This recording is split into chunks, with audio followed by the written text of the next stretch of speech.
मित्रों, न दिल्ली का तरुण खटीक पहला था, न गाजियाबाद का सूर्या चौहान आखिरी है। ये एक सोच है। इस सोच को जड़ से ख़त्म करने की ज़रूरत है। अगर समय रहते हुए इस सोच को जड़ से ख़त्म नहीं किया गया तो आने वाले समय में भैया हिंदुओं को इसी तरीके से गाजर मूली की तरह काटा जाएगा, बलि का बकरा बनाया जाएगा। आपने कल योगी आदित्यनाथ जी का भाषण जरूर सुना होगा। उन्होंने गाजियाबाद के सूर्या चौहान हत्याकांड के ऊपर बोलते हुए कहा कि हिंदुओं, तुम क्रिया का प्रतिक्रिया देना सीख जाओ। जो सज्जन व्यक्ति है उसके साथ सज्जनता से पेश आओ। जो दुर्जन है उसके लिए तुम दुर्जन बन जाओ और अपने सुरक्षा का व्यवस्था खुद रखो। अपने सुरक्षा की जिम्मेदारी खुद लेकर के चलो और जो सज्जन व्यक्ति है उसके साथ सज्जनता पूर्वक पेश आओ। जो जिस भाषा में समझता है उसी भाषा में जवाब देना शुरू कर दो, तभी तुम सुरक्षित रह पाओगे। वैसे आपको गाजियाबाद का जो सूर्या चौहान हत्याकांड है इसके बारे में तो पूरा देश जानता है। उसका जो बाप है, असद का जो बाप है, उसी ने अपने बेटे को कहा था कि तुम सूर्या का काम तमाम कर दो। जरा सोचिए मेरे भाई, एक पिता अपने पुत्र को कैसे कह सकता है कि तुम किसी की हत्या कर दो। एक बाप की जिम्मेदारी होती है कि उसका बच्चा अच्छा बने, वो अपने बच्चे को अच्छे मार्गदर्शन कराए, लेकिन उसका बाप ही अपने बेटे को भड़काता है, उकसाता है। इससे पता चलता है कि उसकी बाप का जो सोच है वो कितना कट्टरता है। इसीलिए मैं बार बार कह रहा हूँ कि ये एक साधारण हत्या नहीं है, ये एक सोच है और इस सोच को जड़ से ख़त्म करने की ज़रूरत है। इसीलिए मेरे भाई, क्रिया का प्रतिक्रिया देना सीख जाओ और अपने सुरक्षा का जिम्मेदारी खुद लेकर के चलो। सूर्या हत्याकांड के ऊपर बोलते हुए माननीय योगी आदित्यनाथ जी भी कहते हैं कि क्रिया का प्रतिक्रिया देना सीख जाओ और अपने सुरक्षा का जिम्मेदारी खुद लेकर के चलो। जो जिस भाषा में समझता है उसी भाषा में समझा दो। सज्जन के साथ सज्जनता पूर्वक पेश आओ। जो दुर्जन है उसके साथ दुर्जनता पूर्वक ही पेश आओ। आपने कई सारे वीडियो देखे होंगे गाजियाबाद के खेड़ा इलाके में। जो वहाँ के लोग हैं, जो स्थानीय लोग हैं, जो उसका पड़ोसी है, वो इस मैटर पे बात भी करना नहीं चाहता। कई सारे पत्रकार वहाँ पे गए, इसको लेकर के सवाल किया गया क्या ये सही हुआ है, गलत हुआ, उस पर वो बोलना तक नहीं चाहता। लेकिन गाजा और फिलिस्तीन को अपना बाप मान करके छाती पीटता है। भाई साहब, आज के समय में अगर गाजा और फिलिस्तीन और ईरान में कुछ हो जाए तो उसके लिए यहाँ पे प्रदर्शन तक कर दिया जाता है। बाकायदा ईरान के लिए तो जम्मू कश्मीर से 500 करोड़ रुपए से ऊपर चंदा तक जुटा लिया गया। ईरानियों के लिए पैसा तक मदद कर दिया गया। लेकिन अपने देश में, उसके पड़ोस में एक 17 वर्षीय हिंदू बालक की निर्मम हत्या कर दी जाती है। बकरा ईद के दिन बुला करके कि आओ तुमको मैं दिखाता हूँ कैसे बकरा को हलाल किया जाता है।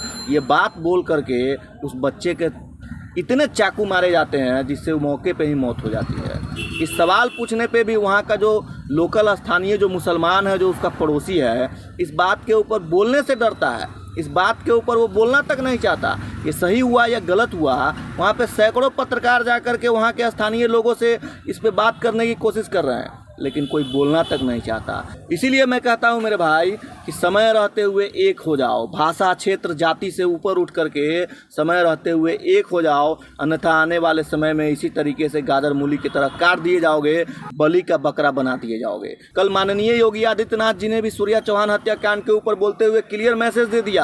और हिंदुओं, तुमको समझने की ज़रूरत है। तुम समय रहते हुए एक हो जाओ और जो जिस भाषा में समझता है उसी भाषा में समझाओ और अपने सुरक्षा की जिम्मेदारी खुद लेकर के चलो।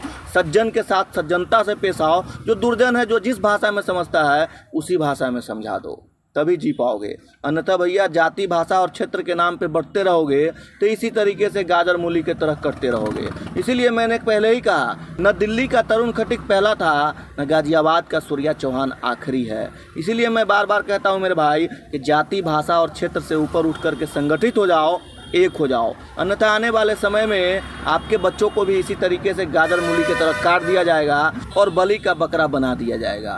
इसलिए अभी भी समय है, जागो रे हिंदू जागो, समय रहते हुए जागो। अंत में सिर्फ माननीय योगी आदित्यनाथ जी से इतना ही कहना चाहूँगा कि सूर्या चौहान हत्याकांड में जितने भी सुअर के पिल्ले इन्वॉल्व है उस सब का इनकाउंटर करो और उन तमाम जिहादियों के घर के ऊपर बुलडोजर चलाओ और उसके पूरे खानदान को उठाओ। उस सब का नागरिकता खत्म करो और 100% संपत्ति जब्त करो और उस सभी को लटका दो।